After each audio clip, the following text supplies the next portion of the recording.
السلام عليكم يا جماعة. بخصوص موضوع ام سيف حاليا موجودة بالجندرمة، تمام. الحكومة التركية هي اللي استلمت الموضوع، فبكرة بعد بكرة بس تطلع ام سيف هي اللي بتحكي لكم القصة كلها. بس في يوتيوبر طبعا حكوا عنها بطريقه كثير حلوه، او هن خلوا الترند يطلع اكثر. طبعا كل الشكر لهم، من شروق، من علي المرجاني، من ريتا، من ديجري، من يزن الاسطوره، من ابن عدنان. طبعا بيقول المثل، في مثل بيقول، بس ما بدي اقول المثل لانه يمكن عيب شوي اني احكي، فراح اقوله بغير طريقه. المراه الاصيله بتجيب ولد او بنت اصيلين مثلها، بس جد الانسان المو اصيله فاولادك ابوها بزباله، لانه الام هي اللي بتعلم اولادها، والام هي قدوه اطفالها بتكون.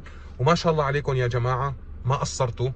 ولاشخاص اللي تنمروا، اللي حكوا انه ام سيف عملت هاي الحركه بحاجه مشاهدات، ام سيف مو بحاجه مشاهدات عفوا. ام سيف مو بحاجه مشاهدات يا اخي. فوت على يوتيوب وطلع الفيديوهات 30 مليون و35 مليون و30 مليون و25 مليون، وبعمرها ما تنمرت على حدا، وبعمرها ما علقت شعبين ببعضهم، وبعمرها ما قالت فلان سبوا فلان وتعوا سبوني، وبعمرها باللعبه ما غلطت على اي انسان سو ما كان جنسيته. فلهيك اغلبنا السوريين هلا، اخواننا العراقيين، اخواننا الفلسطينيين، اخواتنا من الاردن، اخواتنا المصريين، كلهم قاموا فرد امي مع ام سيف، لانه عارفين انه ام سيف بعمرها ما تنمرت على حدا، ما غلطت على حدا. فما بعرف ليش انه يوتيوبر واحد او اثنين والمشكله انه عندهم مشتركين، انه قاعد تتنمر. ليش؟ قاعد تتنمر بطريقه جدا وسخه. ليش؟ بدك مشاهده؟ خلص حكيني، تعال حكيني، بدعمك يا اخي، برفع لك شوي قناتك.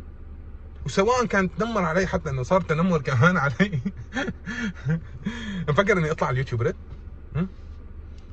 ليك جبل مع جبل ما بيلتقوا، بس بني ادم مع بني ادم والله بيلتقوا. انا زلمه مو من ورا الشاشه، انا زلمه لا بحكي ولا بغلط على حدا من ورا الشاشه. اللي له حق يجي ياخذه من عندي، وانا اللي حق بيجي يوم بشوفه. يا جماعه الموضوع خلص انهو، خلينا الموضوع ننهي.